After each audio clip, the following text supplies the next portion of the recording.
Bill, there are two reviews of your book on the historical Adam that we've been affectionately, or maybe not so affectionately, calling the Dueling reviews, and they're on the Modern Reformation blog. Here's the introduction to that blog. In his most recent monograph, William Lane Craig takes up one of the most pressing issues in contemporary apologetics, the question of the origins of humanity and the historicity of the Genesis account of Adam and Eve. Because of Dr. Craig's eminent reputation and the topic of this book, we wish to provide two different perspectives on it. And so we invited both Dr. Ho-Jin Ahn and Dr. Chad McIntosh to review Dr. Craig's book. Are you familiar with either of these gentlemen, Bill? I don't know Ho-Jin Ahn, but I do know Chad McIntosh. He is a fine Christian philosopher and is editing a book on 4 views on the Trinity, to which I'm contributing. And I thought Modern Reformation was very clever in having these dueling reviews from very different perspectives on this controversial book. It gives the reader a chance to see it from both angles. Dr. Ahn's review is titled William Lane Craig's Inconsistent Hermeneutic, so you can guess that this is the more negative one. He begins quoting, William Lane Craig, a prominent scholar of evangelical apologetics, published in Quest of the Historical Adam to open a new channel for hermeneutical communication between evolutionary theory and a Christian doctrine of creation. Instead of a traditional, literal reading of Genesis, he suggests a scientifically revisionist one.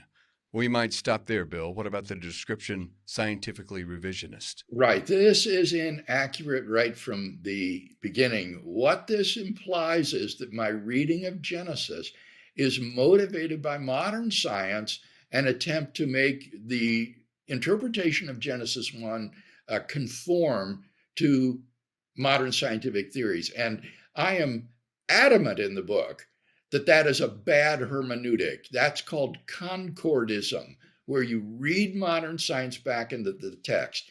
So the first half of In Quest of the Historical Adam completely brackets the deliverances of the sciences about the origins of humanity.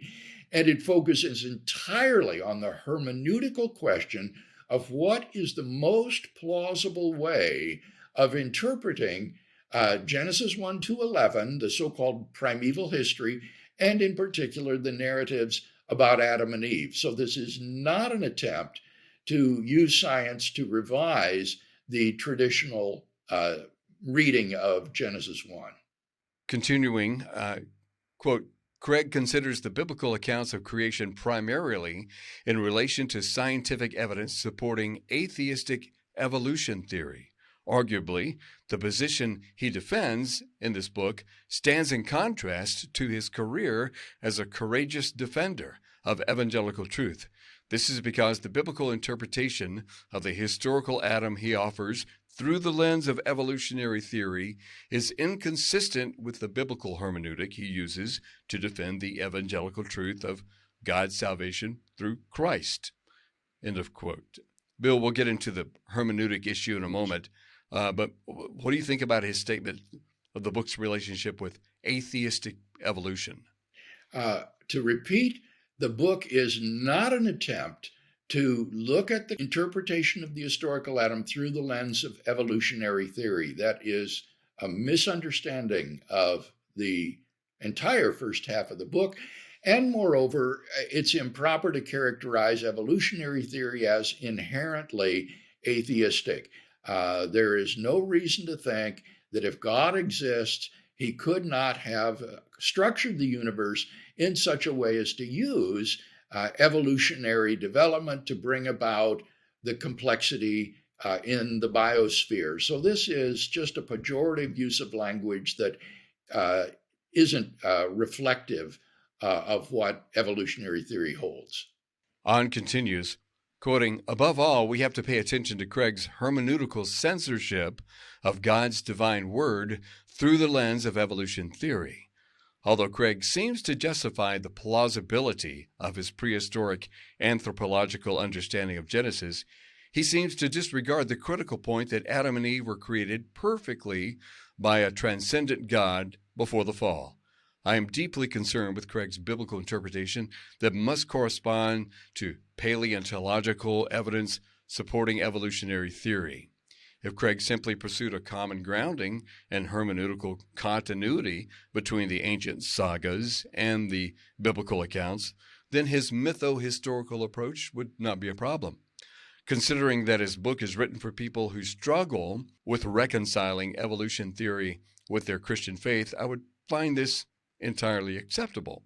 I'm not criticizing his abandonment of any literal understanding of the creation accounts.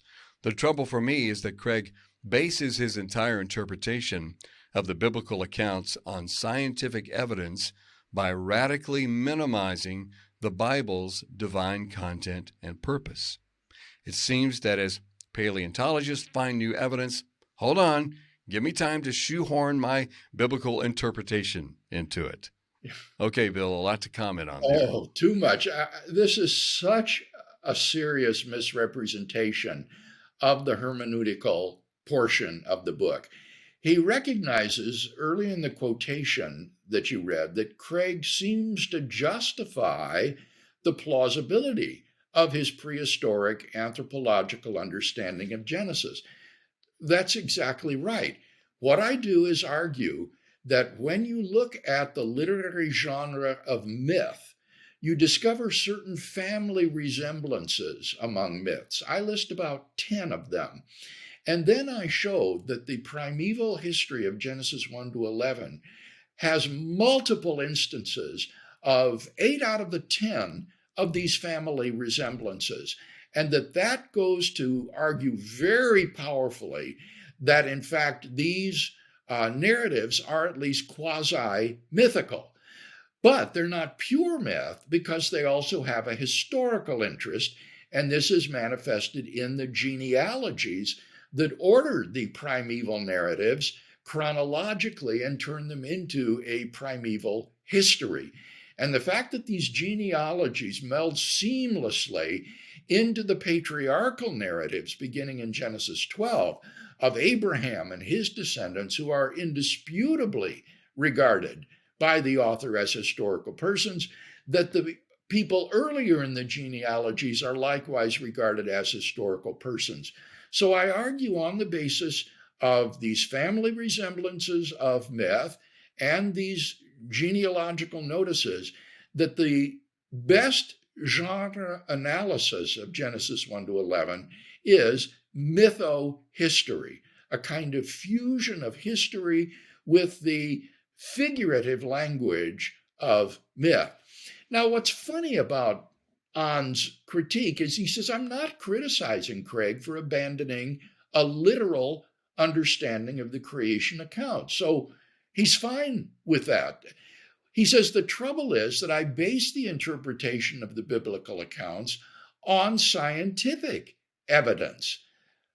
And I think that it's evident from what I've just said that that is completely a misreading of my text. My interpretation of Genesis 1 to 11 is based upon an analysis of the literary genre of these chapters. And anyone who disputes that is going to have to give a better explanation of those family resemblances and those genealogies than the one that I offer. But it is just a misrepresentation to say that this interpretation is driven by the deliverances of modern science. Yeah. Bill, one more quick point on that. Is it problematic to say that God created Adam and Eve perfectly? That they were perfect? Yeah, as you said, Kevin, there's a lot there to comment on. That's actually obviously incorrect because Adam and Eve were not morally perfect. They were morally innocent, but they were not morally perfect. Only God is morally perfect. And so while Adam and Eve were created morally innocent and then fell into sin, it's a mistake to say that they were created perfectly. Next, he says, quoting, with his hermeneutical premises in evolutionary theory, Craig finally posits his main statement about the quest for the historical Adam and Eve. He is sure of discovering the hidden scientific fact of their existence in the mythological and figurative language in the passage about how God created the first human beings according to his own images from Genesis 1:26 and 27. Craig presumes that among numerous Neanderthals, God specially chose Adam and Eve and endowed them with human intellectual ability and rational souls that are completely distinct from primates and animals. Here, Craig has the full assurance of his assumption that God's sovereign election is compatible with natural selection by an extremely random process of evolution. End of quote. Bill? I am not trying in this book to show the compatibility of God's sovereign election with evolution according to random mutation and natural selection. Rather, what I'm trying to show is that the existence of a founding couple at the headwaters of the human race is entirely consistent with modern science, that there's nothing in the deliverances of modern science that would rule out there being a primordial human pair from whom all humanity is descended. And I give two arguments in the book why we are biblically committed to a historical Adam. I've already shared the first based on the genealogies that order the primeval history. The second argument would be from the New Testament witness to the historical Adam. Paul describes Adam as a figure who has real world effects, and no purely fictional character can have effects causally outside the world of the fiction. So On is simply, again, inaccurately characterized the book. And he's just assuming that divine sovereignty cannot encompass a process of random mutation and natural selection, which he hasn't shown, but is in any case not the subject of the book. On continues. At first glance, Craig's argument is logically persuasive because of his synthesis of evolutionary biology and biblical revelation. It is, however, ironic that although Craig seems so assured that paleontological evidence matches up with the mytho-historical reading of the creation accounts, he never offers any scientific evidence for the existence of the historical Adam. Consequently, among mainstream scientific circles, Craig's opinion is indeed considered to be quasi-scientific on the grounds that there are no statistical data or objective evidence that modern humanity biologically descends from single male and female progenitors like Adam and Eve. End of quote. Bill? Well, I'm not trying to show that the scientific evidence requires that all humanity descended from an original human pair. Rather, I'm simply trying to show the compatibility of my biblical commitments to such a founding pair with contemporary science. It's not the claim that scientific evidence proves the existence of Adam and Eve. Rather, it's that the existence of a founding human pair, Adam and Eve, is entirely compatible with the deliverances of modern science. And that's a very modest and I think quite defensible claim.